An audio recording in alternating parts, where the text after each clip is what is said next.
ये तो शायद सभी ने सुना होगा कि वैज्ञानिकों ने जीरो ग्रेविटी, हाई टेम्परेचर और यहाँ तक कि पानी के अंदर भी काम करने वाला पेन बना लिया है। ये पेन किसी भी सरफेस पर लिख सकता है, फिर चाहे इसे उल्टा करके ही क्यों ना लिखा जाए, या फिर टेम्परेचर 300 डिग्री सेल्सियस ही क्यों ना हो। कहा जाता है कि नासा ने ये पेन बनाने में लाखों करोड़ों रुपए और करीब 10 साल का समय खर्च किया है।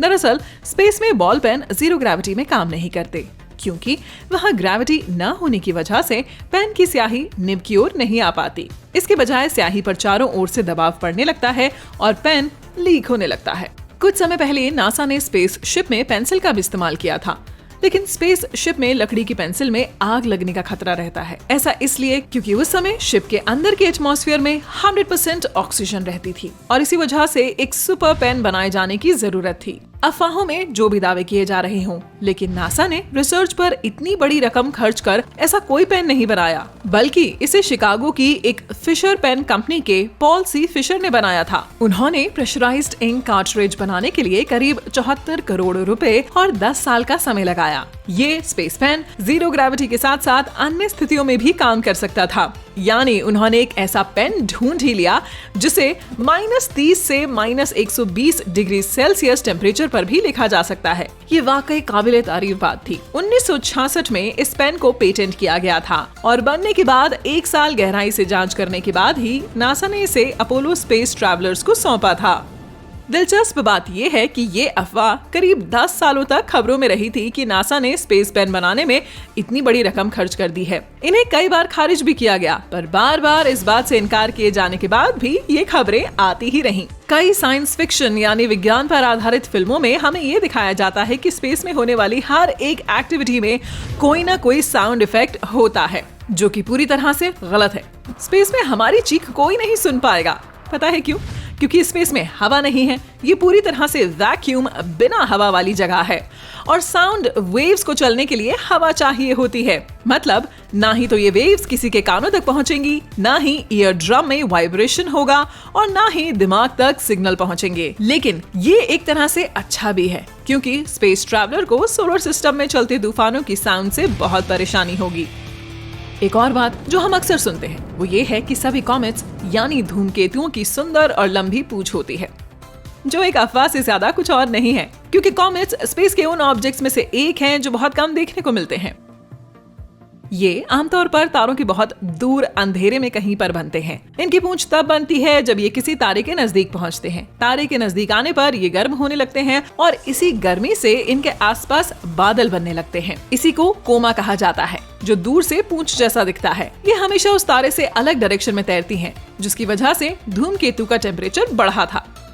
ऐसा इसलिए होता है क्योंकि सोलर रेडिएशन और सोलर हवाओं से ये पूंछ उल्टी दिशा में तैरने लगती है। इसीलिए अक्सर ये पूंछ धूमकेतु के सामने होती है, पीछे नहीं। अब बात करते हैं लाइट ईयर यानी प्रकाश वर्ष की। नहीं, यहाँ समय की नहीं बल्कि दूरी की बात हो रही है। दरअसल प्रकाश वर्ष से दूरी को मापते हैं। नासा ने प्रकाश वर्ष को कुछ इस तरह से डिफाइन किया है कि प्रकाश की एक किरण सीधी लाइन में चलते हुए 1 साल में जो दूरी तय करती है उसे एक प्रकाश वर्ष कहा जाता है। और क्योंकि प्रकाश की स्पीड करीब 3 लाख किलोमीटर प्रति सेकंड है, इसीलिए एक प्रकाश वर्ष करीब 60 खरब मील की दूरी के बराबर होता है। चाहे तो कैलकुलेट करके देख लीजिए। अक्सर कहा जाता है कि स्पेस से हम जीरो ग्रेविटी को महसूस करते हैं, इसीलिए इंटरनेशनल स्पेस स्टेशन पर भी स्पेस ट्रैवलर जीरो ग्रेविटी महसूस होती है। लेकिन ये पूरी तरह से सच नहीं है। ग्रेविटी यूनिवर्स के सबसे पावरफुल फोर्स में से एक है और इसी वजह से चांद धरती के चारों ओर चक्कर लगा पाता है और सूरज भी हमारी मिल्की वे गैलेक्सी के बाहर नहीं जा पाता है।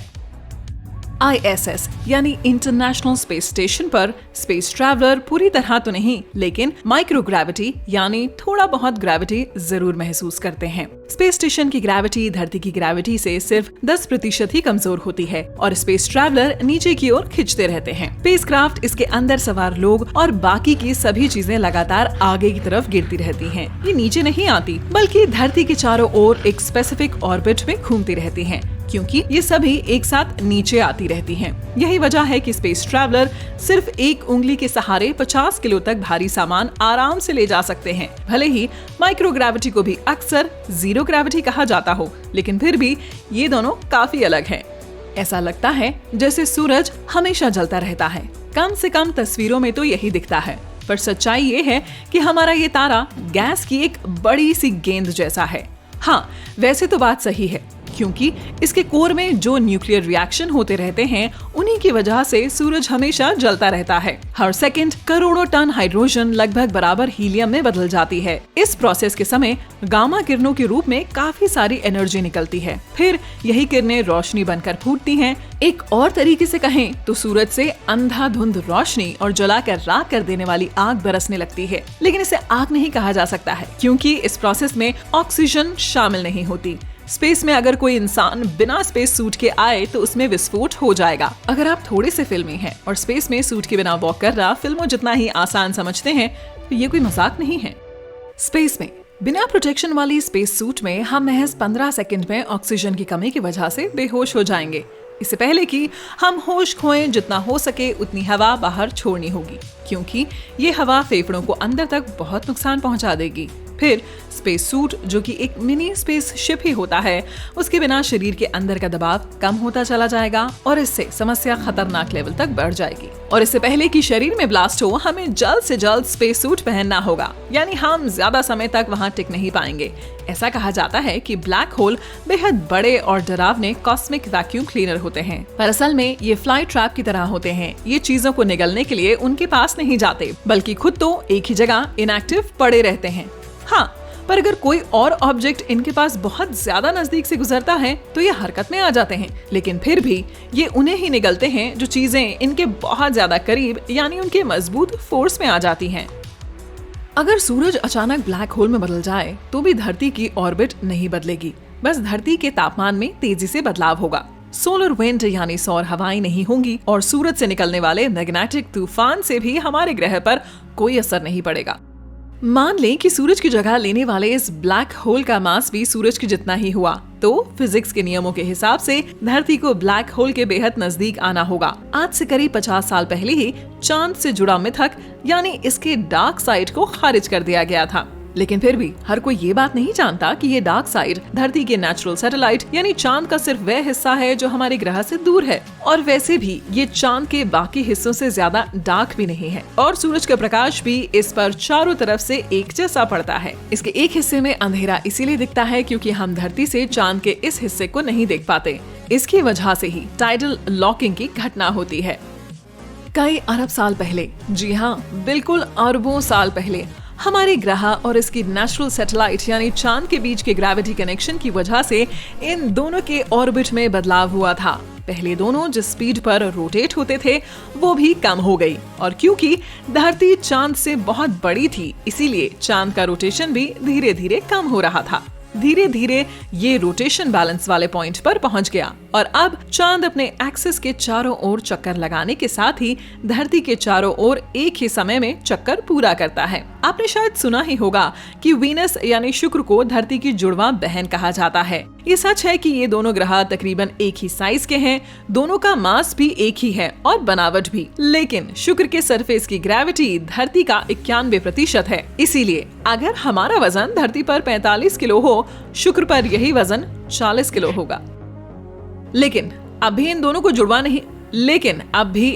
जुड़वा नहीं कहा जा सकता, क्योंकि शुक्र के एटमॉस्फेयर की परत धरती से 100 गुना ज्यादा मोटी है। साथ ही इसके सरफेस का टेम्परेचर भी बहुत ज्यादा यानी 455 डिग्री है, यानी इतनी गर्मी कि शीशा भी पिघल जाए, आपका पिज्जा तो जलकर राख ही हो जाएगा।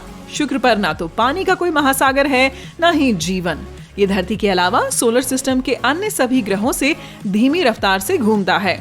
वैसे एक और दावा किया जाता है कि बुध यानी मरकरी सोलर सिस्टम का सबसे गर्म ग्रह है, क्योंकि ये सूरज का सबसे नजदीकी ग्रह है। लेकिन सच्चाई ये है कि सबसे गर्म ग्रह शुक्र है। दरअसल हमारी जानकारियों से कहीं ज्यादा एस्ट्रॉइड्स धरती से टकराते हैं, लेकिन इनमें से ज्यादातर धरती को ज्यादा नुकसान नहीं पहुंचा पाते, बल्कि इनमें से ज्यादातर का तो हमें पता भी नहीं चल पाता। धरती पर आने वाले ज्यादातर एस्ट्रॉइड हमें नुकसान नहीं पहुंचा पाते। आमतौर पर धरती की सतह तक आते आते ये हवा में ही जल जाते हैं, यानी वे हमें कोई नुकसान नहीं पहुंचा पाते। वैसे ऐसा भी नहीं है कि वे इतने बड़े होते हैं कि हमें नुकसान पहुंचा पाए। हर साल लगभग 40 से 80 टन मलबा स्पेस से धरती पर गिरता है। इस मलबे में से ज्यादातर छोटे एस्ट्रॉइड ही होते हैं, जिन्हें बोलाइट्स भी कहा जाता है। वे करीब 65 फीट डायमीटर से ज्यादा बड़े नहीं होते। इतने छोटे एस्ट्रॉइड, हाँ, सुना तो यही है।